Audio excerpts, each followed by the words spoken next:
Olá gente, tudo bem? Estamos em mais um vídeo da nossa série Bíblia Todo Dia e hoje estudaremos o livro de Malaquias. Malaquias é o último livro do Antigo Testamento e um dos temas mais abordados nesse livro é a honra a Deus. Ele viveu cerca de 100 anos depois que o povo voltou do cativeiro da Babilônia e a sua mensagem foi voltada para um povo que já estava em Jerusalém há um certo tempo. O templo já havia sido reconstruído, mas as coisas não iam nada bem. Nós vemos que quando o povo retornou do exílio, eles estavam com uma expectativa muito alta. Eles estavam esperando que a reconstrução do templo seria seguida imediatamente pelo cumprimento de todas as promessas proféticas e a vinda do Messias, também a unificação de Israel, o estabelecimento do reino sobre outras nações, um reino que seria de paz, de justiça e que seria eterno. Mas isso não aconteceu. Nós vemos que o povo que voltou do exílio se mostrou tão infiel quanto o povo das gerações anteriores. E é nesse contexto que Deus levanta o profeta Malaquias para falar que essas promessas ainda iriam se cumprir somente mais adiante. Nós vemos que o livro é uma série de debates entre Deus e o povo, onde Deus alega algo, o povo contesta e em seguida Deus dá mais uma réplica. No capítulo 1, Deus expõe a corrupção de Israel. Ele mostra que ainda ama o povo e quando o povo questiona como Deus demonstrou esse amor, Deus responde que escolheu desde Jacó aquele povo como o povo que iria carregar a promessa que veremos na nova aliança. Em seguida, nós vemos Deus alegando que o povo o tem desonrado.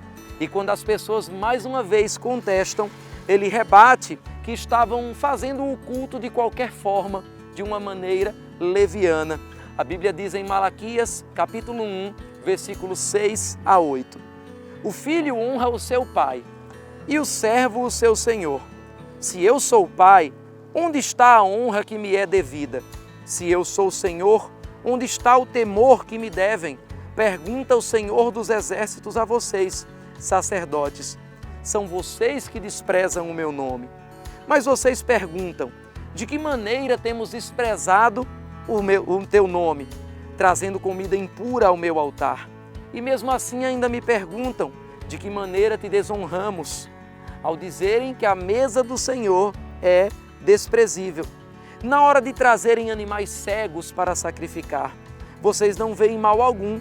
Na hora de trazerem animais aleijados e doentes como oferta, também não veem mal algum. Tentem oferecê-los de presente ao governador. Será que ele se agradará de vocês? Será que os atenderá? Pergunta o Senhor dos Exércitos. As pessoas estavam levando ofertas de qualquer forma, ofertas com defeito, achando que por fazer para Deus poderiam fazer de qualquer maneira, não fariam questão pela excelência no sacrifício. E hoje em dia nós vemos também muitas pessoas fazendo algo para Deus que não expressa honra, dão apenas sobras nos momentos de ofertas, servem na obra apenas com aquilo que tem de inferior e nunca fazem as coisas com excelência. Mas a Bíblia ensina que para Deus nós devemos fazer sempre, absolutamente, o melhor que nós temos. O capítulo 2, mais uma vez, destaca a infidelidade do povo e dos sacerdotes. A Bíblia diz no versículo 11 que Judá tem sido infiel. Uma coisa repugnante foi cometida em Israel e em Jerusalém. Judá desonrou o santuário que o Senhor ama. Homens casaram-se com mulheres que adoram deuses estrangeiros. Eles também haviam banalizado o divórcio, algo semelhante ao que acontece nos nossos dias. Por causa da dureza do coração, a Bíblia diz que homens e mulheres trocam de cônjuges como se trocassem de um celular com defeito, desconsiderando que aquilo que Deus uniu, o homem não pode separar. Deus traz um aviso que vale também para os nossos dias. O capítulo 2, versículo 16 diz: Eu odeio o divórcio, diz o Senhor, o Deus de Israel. Por fim, no meio dessas disputas, no capítulo 3, Deus fala que enviaria um mensageiro para preparar o caminho do Senhor. Sabemos no Novo Testamento que esse seria o profeta João Batista, que estaremos estudando nos próximos vídeos. A Bíblia diz em Malaquias 3:1: Vejam, eu enviarei o meu mensageiro, que preparará o caminho diante de mim. E então, de repente, o Senhor que vocês buscam virá para o seu templo. O mensageiro da aliança, aquele que vocês desejam, virá, diz o Senhor dos Exércitos. O Messias estava perto. Nós vamos começar a estudar o Novo Testamento e veremos a chegada dele e veremos também como os judeus finalmente responderam a essa promessa tão esperada e tão anunciada. Em mais uma disputa, o Senhor convida o povo a voltar-se a Ele e, quando questionado, mostra que voltar os seus tesouros a Deus é um sinal de que o seu coração também está convertido a Ele. A Bíblia diz em Malaquias, no capítulo 3, versículos 7 a 10: Desde o tempo dos seus antepassados, vocês se desviaram dos meus decretos e não lhes obedeceram. Voltem para mim e eu voltarei para vocês, diz o Senhor dos Exércitos. Mas vocês perguntam, como voltaremos? Pode um homem roubar de Deus? Contudo, vocês estão me roubando e ainda perguntam, como é que te roubamos? Nos dízimos e nas ofertas.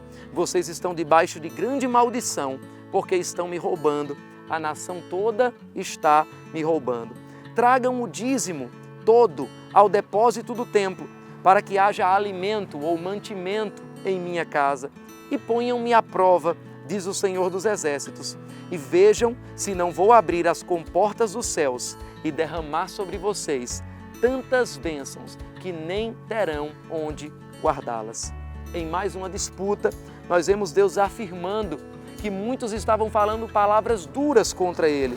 O povo mais uma vez questiona e Deus responde que todas as vezes que nós achamos ser inútil obedecer a palavra de Deus, estamos ofendendo o próprio Senhor. A Bíblia diz no capítulo 3, versículos 13 a 15, Vocês têm dito palavras duras contra mim, diz o Senhor. Ainda assim perguntam, o que temos falado contra ti? Vocês dizem, é inútil servir a Deus. O que ganhamos quando obedecemos os seus preceitos e ficamos nos lamentando diante do Senhor dos Exércitos? Por isso, agora consideramos felizes os arrogantes, pois tanto prosperam os que praticam o mal, como escapam ilesos os que desafiam a Deus. Esse muitas vezes é o questionamento de alguns.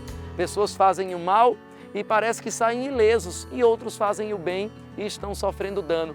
Mas Deus traz uma resposta. O Senhor explica que pode até parecer imperceptível, mas Ele sempre vê de uma forma diferente aquele que pratica a palavra, e um dia o resultado vai aparecer.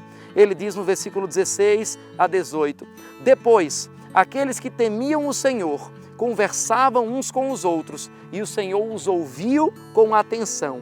Foi escrito um livro como memorial na sua presença, acerca dos que temiam o Senhor e honravam o seu nome.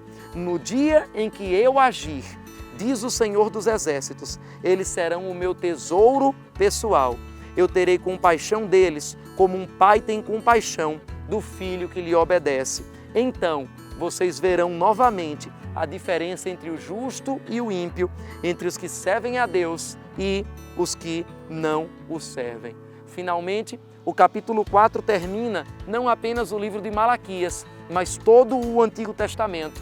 E os versículos 4 a 6 lembram a lei e os profetas, mas apontam para uma história futura de alguém que ia finalmente mexer com o coração do povo, com a sua verdadeira essência. A Bíblia diz, lembrem-se da lei do meu servo Moisés, dos decretos e das ordenanças que lhe dei em Horebe para todo o povo de Israel. Vejam, eu enviarei a vocês o profeta Elias, antes do grande e temível dia do Senhor, e ele fará com que os corações dos pais se voltem para seus filhos e os corações dos filhos para seus pais. Do contrário, eu virei e castigarei a terra com maldição. A última palavra do Antigo Testamento é maldição. A última palavra do Novo Testamento é amém. E essa palavra está ligada à palavra graça, que se encontra também no último versículo. assista a série agora que teremos o Novo Testamento, a live que vamos fazer dessa transição e até o próximo vídeo, onde falaremos sobre o livro de Mateus.